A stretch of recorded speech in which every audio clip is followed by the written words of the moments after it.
All right, welcome everyone to the February 2024 call for the EMS Interoperability Task Force. We have, I think, a pretty well-scoped topic that we're really focusing on today in the task force, which will be looking at the step in the interoperability workflow where EMS gets hospital outcome information on the patient that they took to a hospital. So that's the main focus today. I want to just check, do we have any new participants on the call today who have not been on previous calls? If so, feel free to raise your hand or unmute and just tell us who you are and where you're from. I'm just looking through the list here to see if there's any names I don't recognize.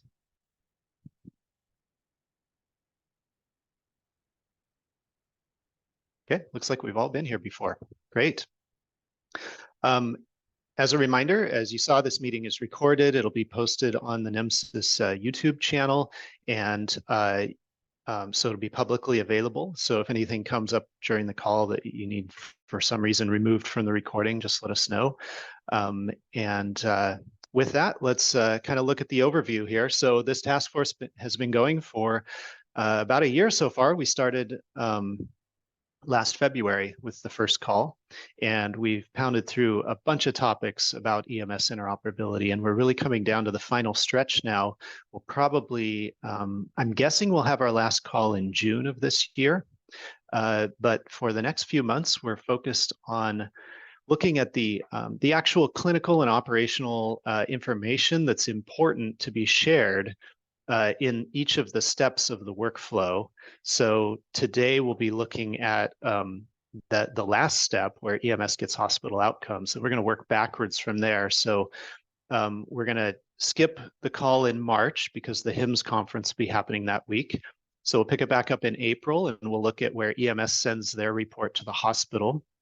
And then in May, we'll be looking at the very beginning of the workflow where EMS is trying to get patients' medical history right, as the call is happening. And in each of these steps, we're going to be focusing on what's the important information that is needed from a clinical and operational perspective. So these calls will be a little bit less technical in nature because we'll be looking at what are the actual needs of the users of the systems that are being built. I'll take that information and then tie those needs to the technical to kind of create that bridge and say, okay, here's the information needed, and here's where it can be found in a technical standard. So that's what we'll be primarily focused on today and for the next few calls. We have a couple things specifically on today's agenda. The first part of the agenda, we're going to turn over to the Office of the National Coordinator for Health IT with Rachel Abbey and get an update on operations queries in TEFCA. So TEFCA being the Trusted Exchange Framework and Common Agreement, kind of the future of healthcare data interoperability. And there are different purposes for which the networks under TEFCA can be used for different types of queries. And one of those types of queries is operations. It's an exchange purpose. And that's the purpose that EMS would use when they're trying to get outcome data from a hospital. It would be for operations purpose. So we'll have an update from Rachel and her team on where things are going with that under TEFCA, and particularly how EMS can help to advocate for the importance of operations queries in the networks. Then we'll move on to the specific outcome data needed by EMS after the end of an EMS encounter. I'll share some information I've collected from some EMS agencies over the past couple months.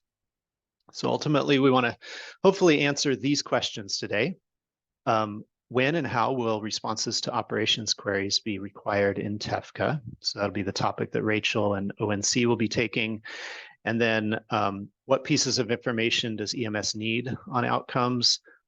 Is that information available? And if so, where is it? And can that information be incorporated into the e-outcomes section in the NEMSIS standard? Okay, So with that, Rachel, I'm going to go ahead and turn it over to you for the ONC side of things to give us an update on TEFCA and operations queries. And if you have any information you need to share, then we're happy to allow you to do that. Great. Can you hear me, Josh? Yes. Awesome. Okay, so hey guys, I'm Rachel Abbey. I'm with the Office of the National Coordinator for Health IT, and I do have my colleague here, Mark Nee, who's going to present a little bit around, and he's more the expert, the TEFCA expert. And so he's going to provide you just a brief overview where we are in regards to TEFCA. I know some of you may have heard this at the EMS Summit over in December, but think it's doesn't hurt to level set. And then hopefully we could begin answering some of your questions as it relates to this. I think, TEFCA is just live as of December. And so I think we're going to be like trying to move forward very quickly. And we want to make sure that all these different participants are able and willing and interested in participating in TEFCA. So I think that's the key out of this whole issue, and we really welcome any questions and thoughts as we move forward around this. So with that, I'm going to hand over to Mark. Mark, do you want to share your slides or? So I don't have slides. Okay. But I can. I guess it was a question, and I probably should have had a better sense before I jumped on. But I guess, Josh, how familiar are you guys? I think this is the first time I'm joining the call.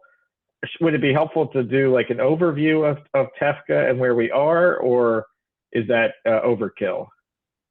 Yeah, I think the group as a whole is probably pretty familiar with TEFCA being the future framework that is now live for interoperability. In particular, I think we want to dive into the draft version 2 documents and how they may start to bring in operations as an exchange purpose, and then how EMS can be more involved in kind of being at the table with TEFCA. Does anyone on the call feel like they need kind of a primer on TEFCA in general, like the basics of TEFCA? If so, raise your hand. Or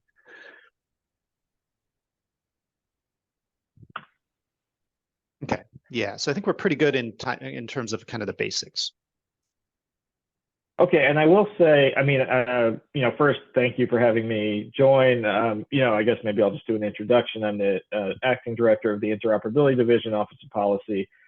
So we're leading the TEFCA work. And I'm not sure if we have a colleague of mine from the Office of Technology. Oh, I think Chris Muir is on as well. So Chris, I'm not sure if you want to give an introduction, because with everything TEFCA, I mean, I think it's really important that we have the tech side as well as the policy side represented, and to adequately answer your questions. And also just a caveat that we may need to come back for a future meeting, because there may be some questions that we may not be able to answer right now. But Chris, yeah, over to you.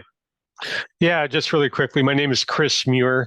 I'm within the Office of Technology within ONC, and I'm the Division Director for Networks and Scalability. And so I'm Mark's counterpart. He works on the policy stuff, and I work on the technology stuff.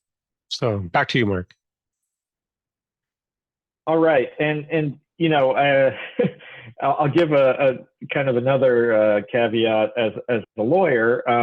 I could go through the SOP that we just put out about healthcare operations, and I hope you all were able to read it. But I don't think reading through it from my end would probably be terribly helpful.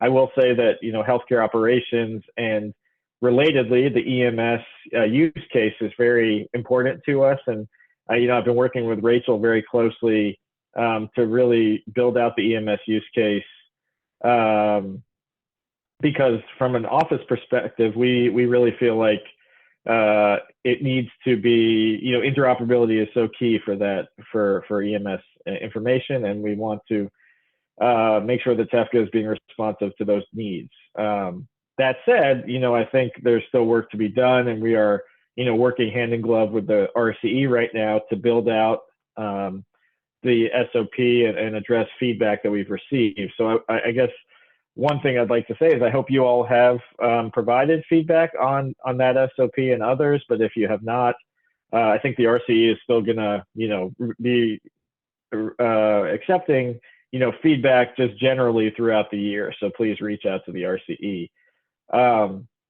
Were there any specific questions, Josh, like that you wanted us to cover with the healthcare operations SOP, or should we open it up for questions with the group? I'm not sure the best structure here. Sure. Yeah, I think one question in particular, and I'll show that SOP. So this is the draft that you were talking about that came out in January. And in particular, we saw that under the required responses section, version 1 says that the XPs that require a response are treatment and individual access services. And then version 2, I think, is where this third one for healthcare operations got added, but it's kind of got the qualifier here of if. And so I thought it'd be helpful for us to understand, like from a real world perspective, how far does this take us in terms of getting responses to operations queries? Yeah, I'll give a quick answer. Maybe Chris, if you want to jump in as well. I mean, I think it's hard to say right now, just because TEFCA, and just for everyone's awareness, where we are with TEFCA is we have 5 designated QHINs, which is extremely exciting for us. But Exchange is still very early on with TEFCA, and it's hard to really gauge. We were just on a call just a few minutes ago talking about the metrics and what kind of information would be useful to understand how successful TEFCA is. So I think it's hard to say right now, how limiting this is, but I think it is a step in the right direction because, as I think many of you probably know, that originally only treatment and individual access services were the required response just off the bat. And the reason we did that is because we heard from an industry and different stakeholders that not everyone would be ready to respond for all 6 exchange purposes right away. So we wanted to take, an approach that was responsive to that type of feedback. That said, I think seeing a healthcare operations sub-exchange purpose here is, a required response if the request is received via a FHIR query is, it's representative of the fact that we feel that healthcare operations is a priority for TEFCA Exchange. And Chris is more of an expert on the FHIR query aspect of it and how that will work. So maybe Chris, do you have any thoughts here? Yeah, I mean, I'll just, and it's not so much about the FHIR query, but one of the things I think we learned as we're going down this road in healthcare operations is not exclusively, but it certainly has a lot of payer participation. And what we've heard is, when we established TEFCA, initially it's IHE profile, it's the SOAP-based exchange. And we've learned that the payer community is not so much enamored by that kind of exchange. There's not a lot of them that are doing it. And so a lot of them are waiting until we get to FHIR before they want to participate.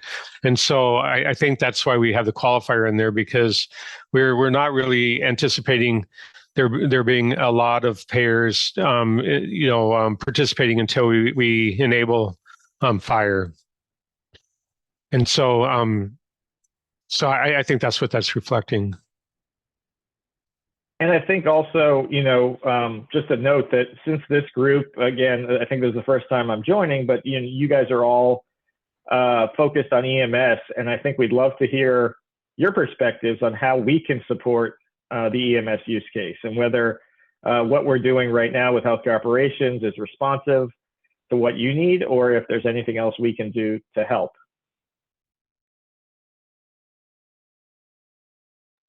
Guys, I see Matt has his hand raised, so maybe we take a question from Matt, if that's okay. I would like the EMS agencies to respond first, which is why I have my hands raised. I think the ONC group has heard my comments before, but I want to make sure that you guys get a chance to respond, and I do want to make sure that we're being transparent in what we're doing as one of the designated QHINs in this regard and what our comments are. So I do want to give everybody a chance to respond first, if that's okay. Got it. Thanks, Matt. Others, any other comments before we move on? Yeah, so you may be looking from like from the EMS agency side of things, wanting to understand maybe what their priorities are in terms of using operations queries. Yeah, I wonder, Josh, if it might be helpful to kind of walk Mark and Chris through like the actual use case for EMS operations and why you all need that data, and perhaps like how you all get it today or you don't get it today. I think that would work so that Mark and Chris are. Yeah, I love that idea, because I could scream from the rooftops that our leadership at ONC is really behind EMS, but I think for me to be really informed, that would be extremely helpful. Yeah, good. Anyone on the call who kind of wants to chime in with that EMS perspective of the importance of getting these hospital outcomes? While you're thinking about chiming in, I'm going to bring up our sequence diagram that we use that explains kind of the whole EMS interoperability workflow use case. That might be useful for you, Mark. But yeah, anyone want to chime in?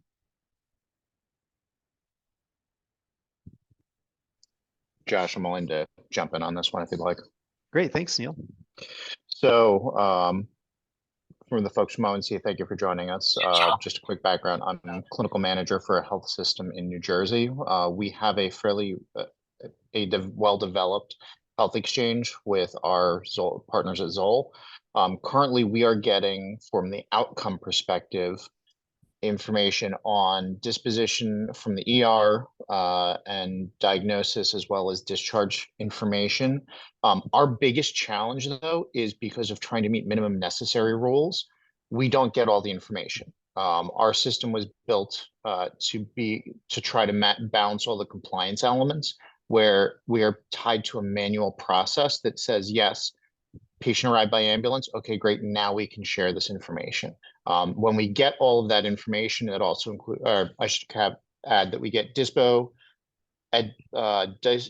discharge diagnosis, and ED diagnosis on all patients, but to get additional information, so patient movement throughout the hospital, and further information with respect to discharge locations, that's only when it's tagged as a manual process of saying we arrived by ambulance.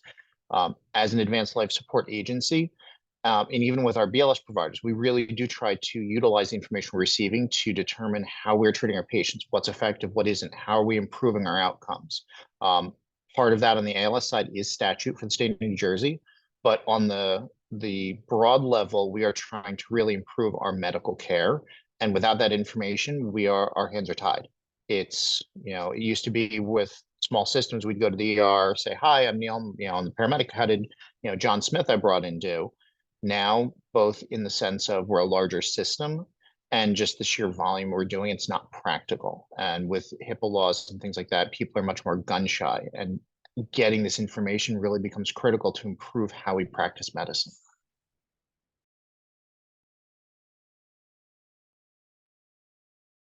That's really helpful. And just looking at what we have on the screen here, I don't know if one of you guys could walk through it, but is this the current state of like how it's, where we are, or yeah, it'd be helpful to walk through.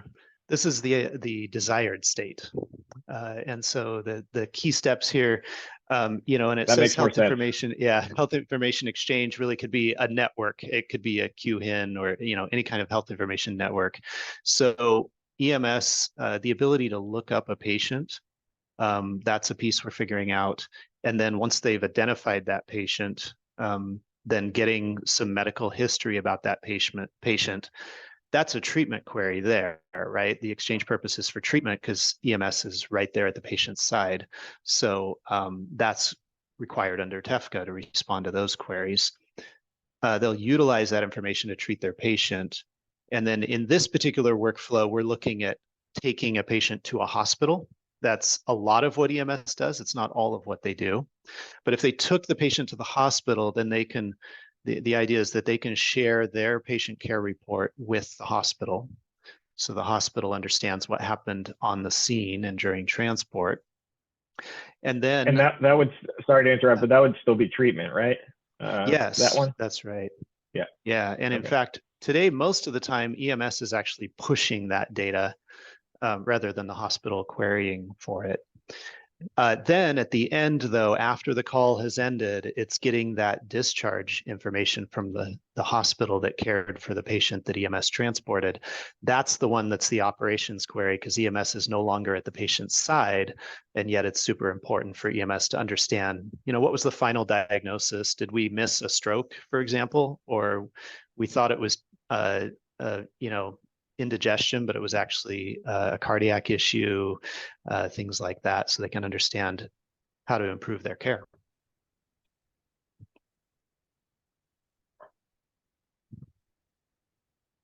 That's really helpful. So, I mean, that's really the, and again, I apologize if these are ignorant questions, but so that's really the primary use case that is necessary for the operations aspect of TEFCA. Is that right?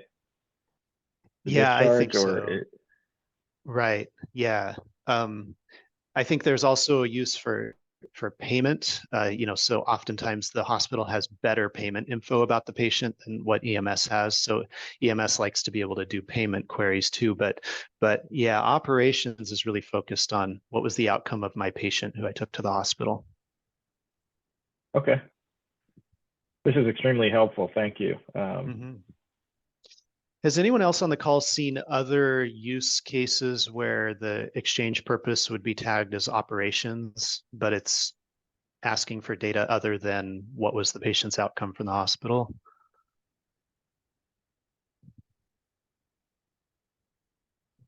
Okay. Yeah, so I think Hey, it's mainly that Josh. purpose. Oh yeah, Michael, yeah. Yeah, I'll just chime in here too, and maybe this is covered under the outcome data, but the other very important piece that EMS is looking for is accurate demographic information and insurance information. So I think that could be part of some of the payloads, but that's also important information that EMS agencies are looking for too. Obviously, they may not get the demographic information or insurance information when they treat the patient, do the transport, but after that fact, not only the outcome of that patient, but also any more accurate information around the patient's demographic and current insurance information is also critical to EMS.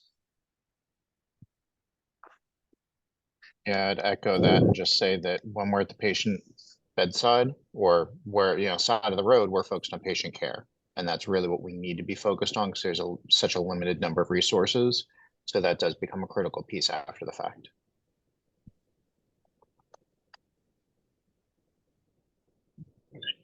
Yeah, exactly. So when it comes to getting those files back, that initial AO3 is great. But if, to Michael's point, if there's updates, whether that's insurance information, update to a John Doe, Jane Doe, you got a name, better address, all that kind of stuff can come back in the AO8 to update that information and give EMS the best info possible to follow up.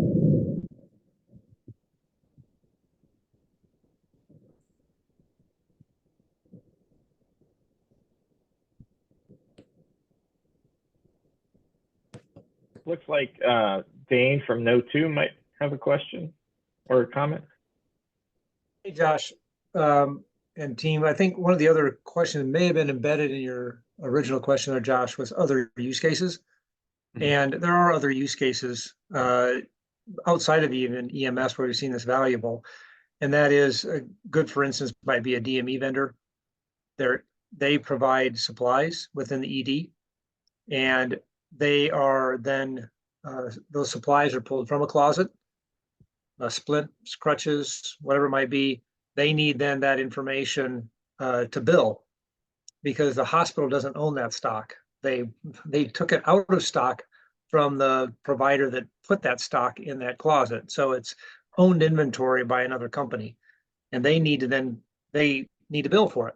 And so right now it's a super manual process to then call the hospital, get the insurance information, get all the data they need about that transaction that extracted the crutches out of the closet. So there are other use cases, but just to illustrate that this is not just, from a clinical standpoint, there's also this billing part that would apply to the DME. Yeah, thanks. In fact, I was going to ask a question that is related to that. From when we look at things from the EMS perspective, we say, hey, we want everyone to respond to operations queries because EMS can get hospital outcomes. And it might be helpful for us to understand the bigger picture. When TEFCA hypothetically requires everyone to respond to operations queries, then EMS can say, yay, we can get our outcomes, but who else, like that's just one piece of the pie. There's probably a bunch of other non-EMS uses for operations queries out there. Can I jump in now? Yeah. So I absolutely agree with what you're saying, Josh and Dane. Thanks for jumping up. This is Matt from No2. I'm our TEFCA lead, and we are one of the 6 certified and designated QHINs as of yesterday. So one of the issues, we have a lot of comments on this, and we are working with the RCE through some of these, and thank you for holding this forum. I do want to give folks a chance to understand where we're coming from with some of this for discussion points. Again, not saying that we're right or that we have the ultimate authority on it, but I do want to raise 4 issues that we're seeing. I think number 1 is to your point, Josh, and the fact that we have a lot of use cases wrapped into these operations queries. What I'm seeing and what I think ONC just presented on, and thank you for doing that, was the fact that there is a big push on the operations side, and a lot of this is focused on payers. And payer connectivity and payer exchange in general throughout our history with networks through care quality and now through TEFCA has been highly resisted by provider organizations. And the EMS use case of these operations queries for outcomes data have not. And so I want to separate those 2 things in our minds, because one is very hard to get providers on board with and one is not, in my experience. And so one of the things that I want us to think about is how do we make sure that we get the middle of the fairway stuff done with operations and get that rolling, while folks are going to take some time to adjust to payers having access to data under these circumstances. This has been a point of contention through all of the discussions I've had on care quality and TEFCA for the past few years. And so I want to make sure that we start thinking about that point. The second piece to think about is the FHIR piece that you brought up, Josh, and the fact that we had separated off FHIR, and again, to the point of the payers, for the payers to make sure that we were meeting the minimum necessary to make sure that we could meet folks where payers were currently at. Currently, there are a ton of EMS agencies on care quality and other networks today exchanging with IHE standards with CDA. That is not a typical barrier, and as I think New Jersey just presented, that is not even a typical barrier today in non-national network transactions. So I do want to make sure that we're thinking about that, because I had just caught off the call, and I've been on a call with another major vendor last week and the major EMR vendor today, saying that their folks are very hesitant to operationalize FHIR because of this required response, and it's not because of payer. It's not because of EMS. It's because again that payer attention that we have, and so I would encourage us to, as a group, to kind of think about what the paths are outside of that, and to make sure that EMS are getting the appropriate responses that they need in order to get going, while we figure the specific pieces out for payers. My concern is not that we can't use FHIR. We certainly can. It's the fact that it's potentially creating a chilling effect on these provider organizations who have this data, joining TEFCA with FHIR data enabled. And that's been the conversations I've had and kind of validated throughout this process. Those are the two big points that I wanted to make sure that this group discusses, mainly because I think there is that real tension between, as you all mentioned, the payer use cases that we're really trying to push through TEFCA and this EMS mission critical use case that we're really trying to push through TEFCA. And I think they both have different issues and we're trying to put them in the same bucket, if that makes sense. Yeah, that's what I was wondering about. Is it, when we say, hey, we want everyone to respond to operations queries so that EMS can get their outcomes, and if the provider organizations are going to respond, as you noted, by saying, well, yeah, we're happy to share outcomes with you, but by being required to do operations responses, it means we also have to share data over here somewhere else that we're less comfortable doing, huh? Basically, yeah, and I like how Matt structured it, but essentially that is true. It's hard to, but we can work with the RCE to think about maybe other ways to to think about it. But yeah, he did set up a pretty good description of the challenge. And I had a question to clarify. In here in the draft, it says that they have to respond if the request is received via FHIR query. Is that, if I read between the lines, does that mean not only that the request was received via FHIR query, but the responder has implemented FHIR?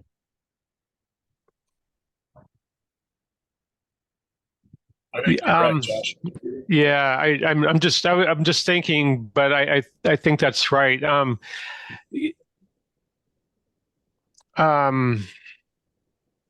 what I'm thinking about is, it could be orchestrated in other ways. QHIN could offer some kind of a service, maybe to to help facilitate that in other ways. But that's I think kind of essentially what it implies.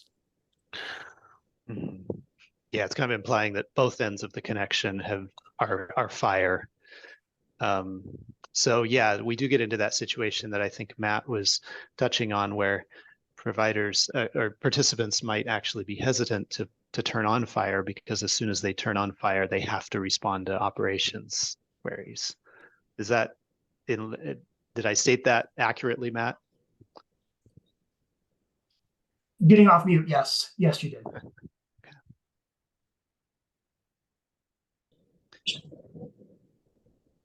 So I think, for the ONC staff, maybe you can help us to understand how those on the EMS side could help advocate for a path forward that would enable EMS to get outcomes from the patients they took to hospitals. That would be, the hospital representatives would be comfortable with that path.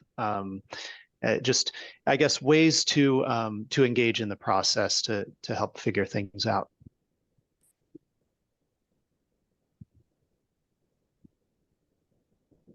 Yeah, I guess the first question is if folks have thoughts on the SOP besides, I guess the issue that Matt identified with the chilling effect for the FHIR query.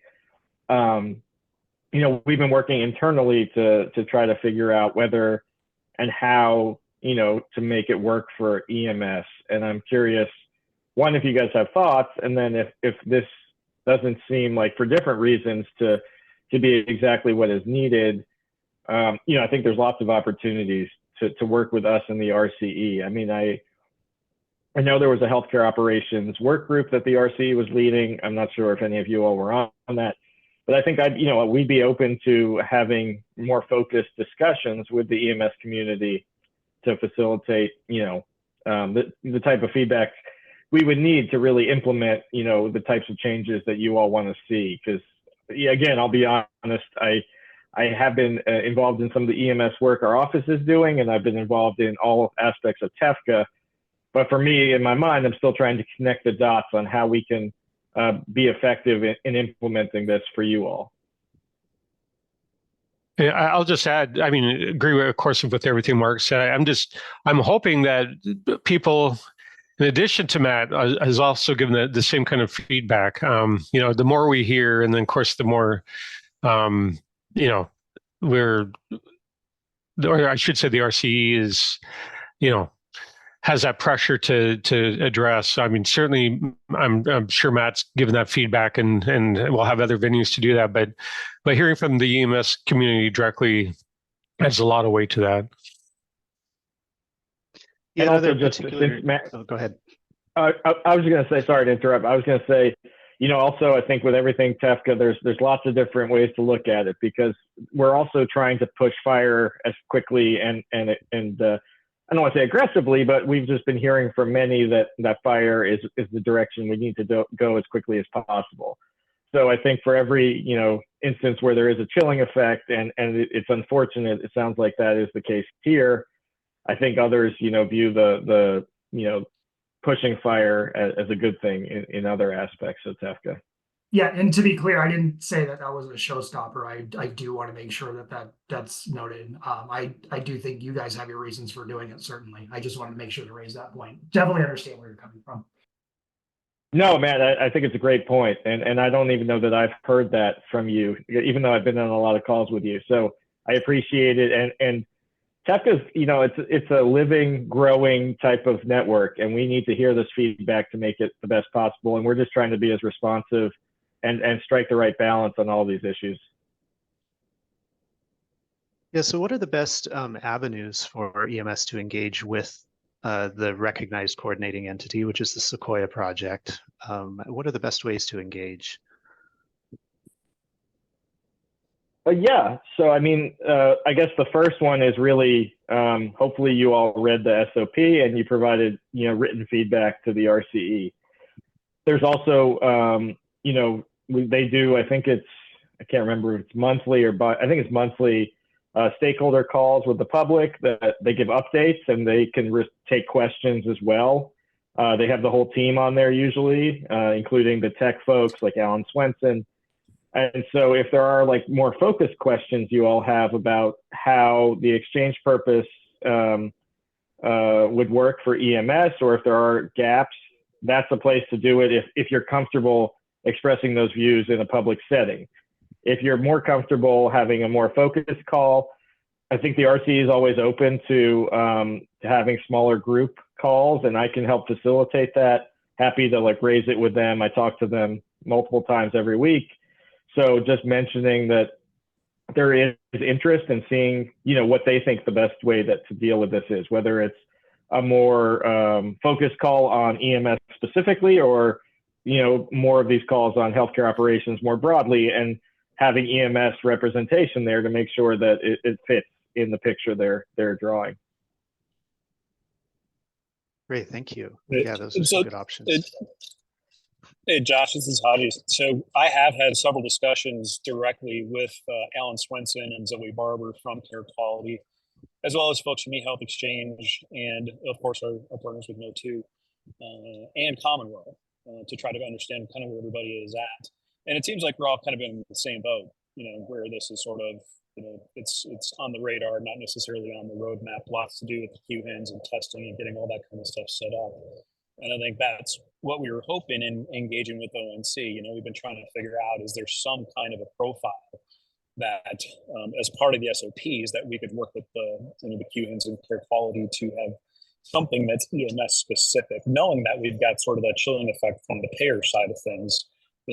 Can we somehow lobby, to your point, Josh, get in and start talking to folks to figure out how can we do something outside of that to address the EMS issue sooner than later, for folks, because it is such a huge opportunity for EMS. Yeah, and I just wanted to say, I mean, I think that's also potentially the next step, is that if everyone kind of agrees that this exchange purpose enables the type of discharge information or other use cases you all need, and it's really an operational thing or a worry about the chilling effect or other reasons, it might be at the point where we need to try to work with the QHINs to see if they can work it into their priority list and figuring out how to bring more folks on, because I think that's probably the case. Once it becomes a normal thing, it'll be more mainstream. But up until that point, like Matt was saying, there is risk involved if you're not comfortable with who you're sharing the information with. Yeah, and I think that's part of the point that from my perspective is that some of these use cases within this broad scope of this limited healthcare operations are more controversial than others. And I think the suggestion that we've made in writing before, and the one I want to bring to this group, is the potential to split some of that off and essentially make the middle of the fairway stuff middle of the fairway and more enforceable right away versus the stuff that's more controversial. But again, deferring to you guys because you have the bigger picture and the best judgment around that. But that is the suggestion that we have at least made. Yeah, and I don't want to make you remember all the conversations, but when you talked to Alan and the RCE, what was their response to? We did not get a response on this particular point, unfortunately, and that's when there's more conversations happening. I'm sure you're aware from the actual QINs and the RCEs on some of these SOPs. This is the number one thing on our list going into it. To be clear. Yeah, that's the response that I've essentially received from. Yeah, so Mark, this is John from Imagetrend. So in meeting with Commonwealth, eHealth Exchange, Care Quality, etc., kind of one-on-one meetings, everybody's had kind of the same response in that the different constituencies that each one of the QPINs serve will have different needs as it relates to operations queries. So coming together as the QPINs to try to figure that out, is sort of the barrier. And just like Matt was saying, No2 is experiencing the exact same thing. So, I think from our side, it's like, if there's any influence that ONC can have with Care Quality and the RCE and the QPINs to Matt's point, to maybe try to separate something out and do something sort of related. That's what we'd be shooting for. In a perfect world. Yeah, understood. And I will say, I think we do have some influence, hopefully. Maybe not me, but my boss does. So, and she, you all might know Elise Sweeney Anthony. You may have worked with her. She's great. But EMS is really one of her top priorities, I'll say. She's been really banging the drum in the office quite a bit on it. So, I'm happy to raise it with the RCE and see, on our end, what we can do to help. I would also just, say, I hope you all, it sounds like you are just, it's hard to say be patient, but like with everything Tefka, it's taking time to build it out, and we're trying to go as quickly as we can, but some of this stuff is going to obviously take some time. So I'm happy to continue engaging and give you guys updates if that would be helpful, and to work with you to figure out better ways or other ways for you to provide feedback and communication to us and the RCE. That'd be great. Yeah, That's about all we can ask for. We use a mailing list for this task force group, so we can easily get information out and updates. As I've just been, going through the conversation here, I think about like, well, maybe it's a requirement that healthcare operations requires a response if the requester is a healthcare provider, is another provider, because it sounds like most entities are comfortable sharing their data with other providers. That might be a starting point, for example. But I think we've got some opportunities here for how we might get engaged, and that's great to hear. And then, some paths forward. I want to switch gears here to the next portion of our call so that we'll have enough time to cover it. So I want to just check with ONC staff if you have any kind of final comments for us on this particular topic. I guess all I'd say is thank you all for your engagement and your interest and all the great conversation. I really enjoyed this and learned something here. So I'll work with Rachel, who's great on how maybe Chris and I can be more involved in these calls and provide some more updates. But just really appreciate you all and thank you for your engagement with Tefka. Great. Yeah, thanks for your time today and helping us out with this topic. That was really helpful. All right. I think the rest of the call will be interesting to you in terms of understanding what EMS needs. But as a group, All right. we're going to be looking at this bottom portion of the interoperability workflow where EMS gets the information back from the hospital they took the patient to, and they get some outcome information. And then eventually they send that data as part of their NEMSIS XML export to their state EMS database. So today we're going to be looking at from like the clinical and operational perspective, what is it that the EMS agency needs to know about the outcomes of the patient they took to the hospital? So I reached out to several EMS agencies over the past few weeks in preparation for this call, and I gathered lists from them of the information that they think is important for EMS to have from hospital outcomes. The information, I kind of boiled it into these categories. We have identifiers, patient record identifiers. We have information about what happened in the emergency department, and then what happened in other areas of the hospital as an inpatient or in surgical and operational and lab environments. We have some general overall hospital stay information.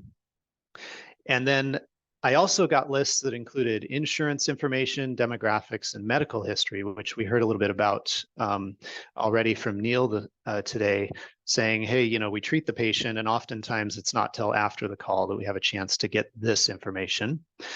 What I'd like to propose for today is that in an ideal scenario, EMS could actually get the patient demographics and medical history earlier in the workflow and get the insurance information at any point in the workflow.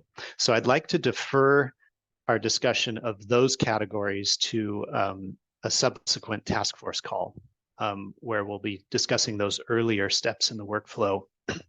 Today, I'd like to focus on the stuff that was really specific to what happened in the hospital after EMS dropped off the patient.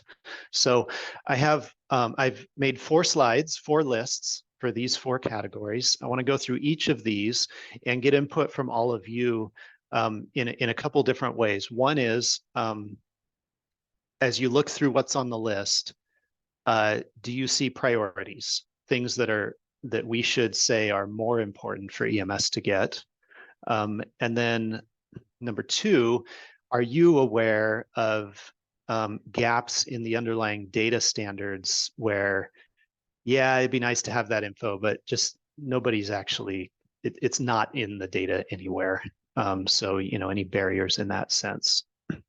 So I want to look at identifiers first. This was pretty straightforward. I heard that we can have a patient's medical record number that the hospital has assigned to that patient, and then an encounter number. Anything we're missing here in terms of the identifiers that would be important for to be included in the data that comes back to EMS? Just a question for the group, Josh. How critical is encounter number to your workflows? I understand the MRN as the system of record knows it, and the demographics as the system of record knows it. Both of those are required in any IHE and fire exchange today. It's the encounter number piece that's not, and so I want to get a gauge from the group of the requirements and importance of that so we can push forward if necessary. From the EMS side, we need that information to be able to determine financials because both pieces, one ties us to the individual, the second one ties it to the interaction. So it could be I have one medical record number, but it depends on each time seeing the doctor and admit to the hospital, it's going to be different. And that the visit date and the actual hospital you're sending to does not qualify as that. And it's not a sarcastic question, that's just a clarifying question. Full disclosure, I don't do much in the billing side, so I'd have to confirm that one. But it's one of those pieces that even just to the side of contribution margins, we need that information to be able to determine the financials. Yep. Okay, cool. Thanks.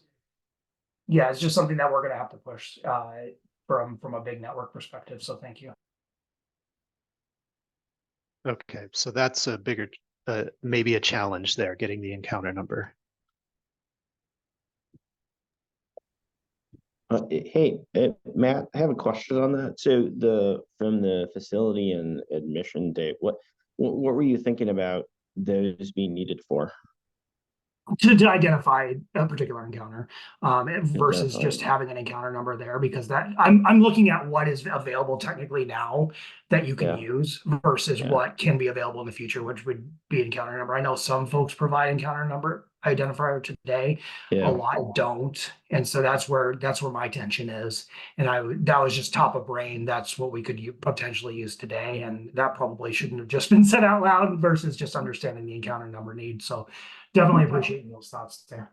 Yeah, no, I think it's a good call out because, is Josh, when you think about the identifier, the scope of this is it can be narrow or broad.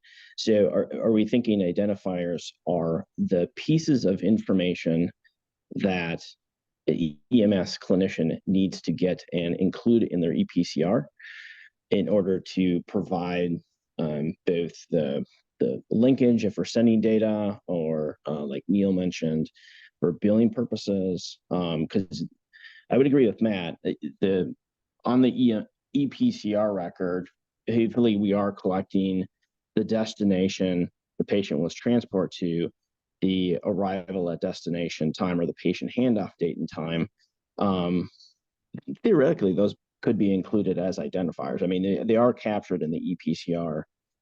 So understanding the scope of what an identifier is, I think, is key too, because it could go to Matt's question about those additional ones that do require, if I'm going to send an EPCR somewhere or somebody's going to request it from me, I do need to know who it is, or where do I need to send it? What hospital do I need to send it to? And they need these identifiers just as much as the EMS. So not that I can confuse it, but I like Matt's question on, is there additional fields that would be needed? Yeah.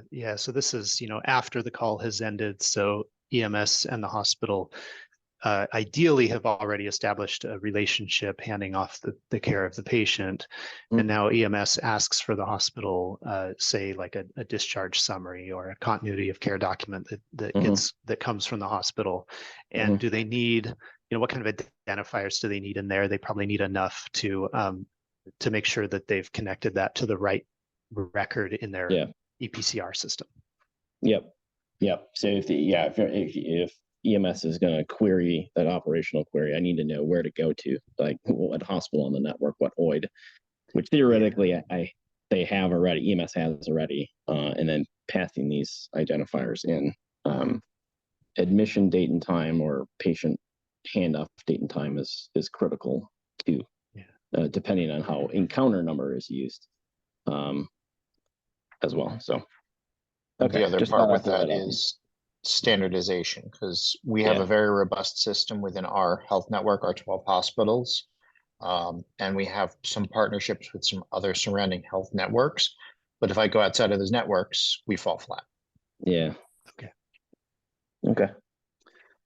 Great. Let's move to the next one. I just want to make sure we hit all four.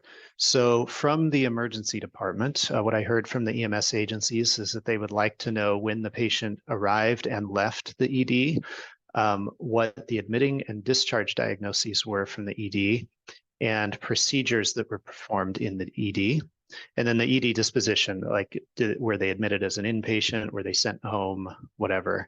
I do have a couple questions on this list. One is, I guess one question for now, as we look at diagnoses, the clarification between an admitting and a discharge diagnosis in an emergency department, is that an important differentiation for EMS to know, or do they just need a list of diagnoses?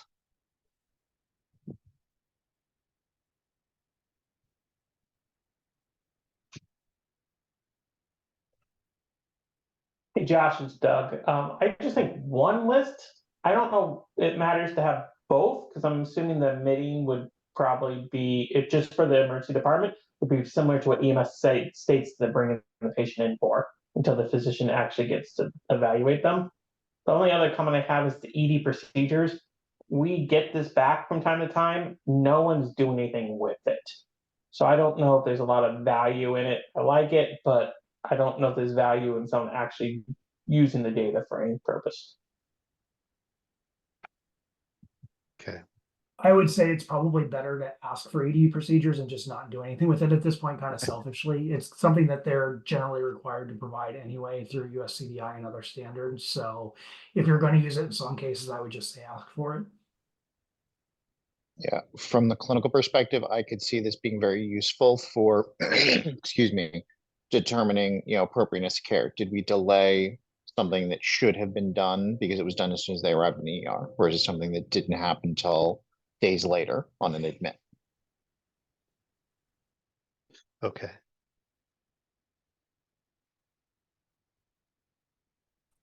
Great. Just Hey, jotting down Josh, some this is notes here. Jeremy with NHTSA. Just a quick comment, if I may. Yes. Yeah, so I agree. I think asking for procedures would be helpful, even if folks aren't doing a lot with the data right now. I can say from my experience working with an academic institution before I came back to NHTSA, we worked on a project where we created a suite of clinical quality measures for pulmonary embolism. And we were trying to identify every pulmonary embolism incident across the health system. And we first looked in the emergency department data, and what we found pretty quickly was that looking for those pulmonary embolism ICD-10 codes was not very sensitive or specific. A lot of times, the ED clinician was documenting back pain or shortness of breath or difficulty breathing. And sometimes that was because they would go for their CT and then just immediately go up to the floor, wouldn't come back to the ET. So they didn't just add the sensitivity really that was needed there for those ICD-10 codes. But when we started to pull in some additional information from ED procedures, from ED medications, we could get a better sense of the patient's condition and what the ED clinician was thinking about in terms of what potentially could be wrong with the patient. We ended up using some of that information for a machine learning model that proved to be really helpful. So I think, where possible, asking for that additional information could be helpful. Just a quick thought. Great, thanks. And you mentioned medications that were given in the ED. That's not on the list here. So I've jotted that down. Yeah, Josh, that's the number one request we're getting, especially when people are looking at, pain medications and other things. Did the EMS not treat, and then the hospital end up treating, or likewise? And then cardiac events too, did they get sedated, etc. Yeah, I could see EMS didn't administer a pain medication, for example, but as soon as they got to ED, they got a pain medication. That's a potential improvement activity for EMS there.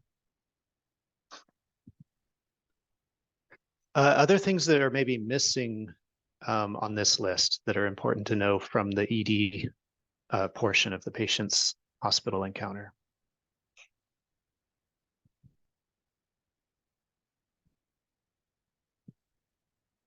Okay, so we're going to move to the third category I've got here. I just labeled it as non-ED within the hospital. So during their inpatient stay or when they were off to, imaging or other, everywhere else in the hospital. So the list that I got included the date and time that they were admitted to the hospital and when they were discharged, the admitting diagnosis and discharge diagnoses, procedures performed in the hospital, and their final hospital disposition, where they went afterwards. One question I have here, is the hospital admission date time the same as the ED discharge date time, or are they potentially different?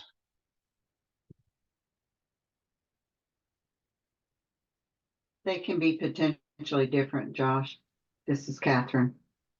Okay, thanks. And then the same question about the diagnoses here. So now that we're into the hospital, in-hospital portion, beyond the ED, at this point, does it become important to distinguish between an admitting diagnosis and a discharge diagnosis?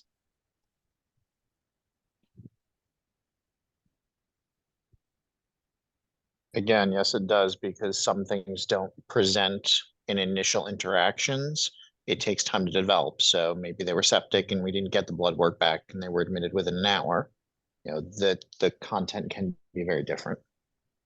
Okay, so that helps you maybe understand what EMS could have potentially recognized on the call versus stuff that there's really probably no way that EMS could have recognized it during their call. Correct.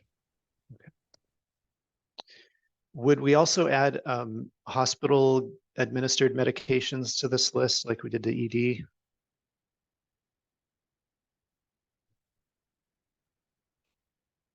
I think that's a little less useful. What's going on in the ED is tied closer to what the EMS professional is doing, whereas in hospital, they could get a much broader spectrum for things like procedures. They may have to go for an operation for a broken bone. Those medications don't have a bearing on our care. Yeah, that makes sense. Okay.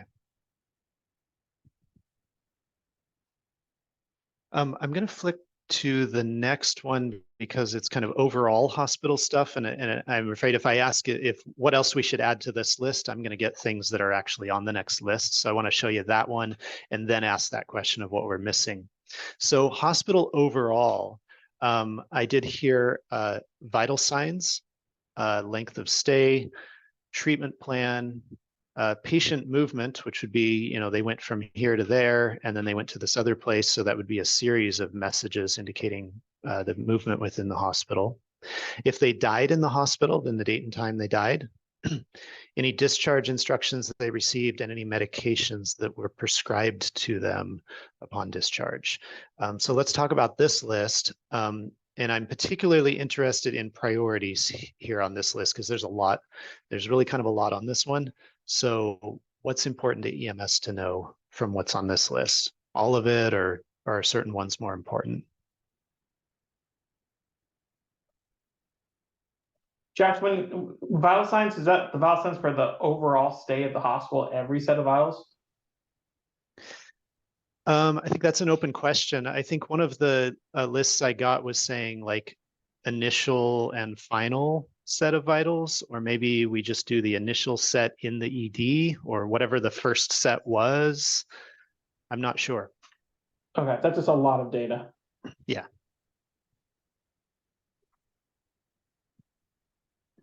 Yeah, vital signs, in the broad spectrum, I think is probably too much data that's going to just overflow the systems, as opposed to things like mental status or some key factors. Or if we were to look at it and collect that data, it would be initial assessment, first set of vitals for the day. Just do trending. Okay. Josh, we often get asked about referrals. Hey, where was this person referred to? I know depending on the EHR vendor, some have it. It's on your list, but it is something to get asked. Were they referred to, outpatient psych services, were they referred to county services, etc. Great, I've jotted that down. Thanks.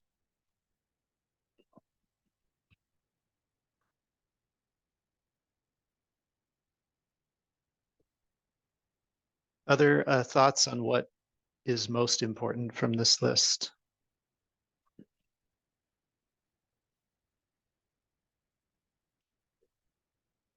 Okay, so I'm going to flip through these three lists again. In the ED, admit, discharge, date, time, diagnoses, procedures, disposition. We've added medications that were given in the ED. Then outside of the ED, we've got the date and time for admit and discharge. We've got admit and discharge diagnoses, procedures performed, their final hospital disposition, and then overall, maybe less emphasis on the vital signs, or if EMS were to get them, they would just want to see maybe the first set, and potentially adding referrals out that were made out to other providers, and then the rest of what's on this list here. So do you see other things that we're missing on these lists that EMS would commonly need to know or would be helpful to know?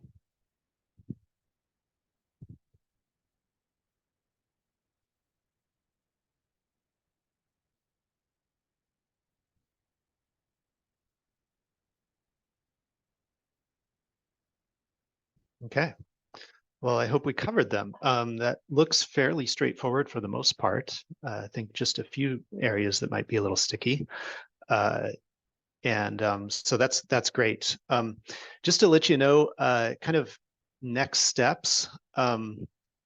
I've got these lists here. I'm going to start doing some kind of homework independently, where I'll be looking at the particular data elements that are available in existing data standards on the network side, I'll call it. So the stuff coming from the hospital, and then the elements that are in the NEMSIS standard in the e-outcomes section, and kind of making a bit of a crosswalk, saying, okay, for example, the ED discharge date time, that can be found in this document as this data element, and it would go into a NEMSIS XML file as e-outcome dot whatever it is. So kind of bridging the crosswalk there. So I'll be doing some homework on that.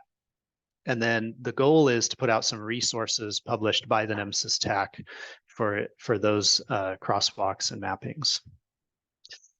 All right, so how did we do in getting through the questions we had today? So our questions were about operations queries in TEFCA and how we can make sure that we're advocating for those for EMS.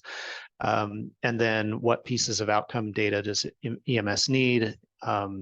As I said, I'm going to be kind of doing the homework on where it is in the existing documents, but I got some good information from all of you today about what's reasonably available right now, and getting that into NEMSIS XML exports from EPCR systems to their states and up to the national database. Our end goal here from the NEMSIS TAC perspective, the NEMSIS TAC's priority is to get outcomes in the national EMS database. And the investment that they're making in interoperability across that whole workflow, from identifying the patient at the very beginning of the call to all through that workflow, from the NEMSIS TAC's perspective, it's to get outcomes in the national EMS database. That's their end goal. Obviously, a bunch of people benefit all along the way from the whole process. So the NEMSIS TAC is not the only entity that benefits from getting those outcomes. I think we help a bunch of people along the way. So let's see, Lisa, if you could put the link to our post-call survey in the chat. I guess I haven't looked if it's already there, but that would be great. Oh, there you go. And so I encourage you all to click on that as we wrap up the call, or before we end the call here. So you got the link. It's just a 3-question survey, super quick, just to let us know if we're, if we accomplished what we needed to with today's call, and priorities for where we go next.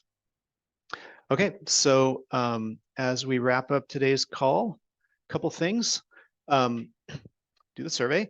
Then a reminder that we're going to have no call in March. We will have the HIMSS 24 Global Conference going on that second week of March. So no task force call. However, I will be at the HIMSS conference, and I would love to meet up with any of you who will be there. Literally all of you, anyone who's going to be there, I'd love to take a few minutes with you face to face at the conference. So I would love for you to get in touch with me. In fact, I'll put my email in the chat here, and I guess we'll be able to find ourselves on the app that HIMSS uses for the conference as well. So any method that you want to get in touch with me, welcome to do so. I'll probably be reaching out to as many of you as I can think of as I look through the attendee lists, and would love to meet with you.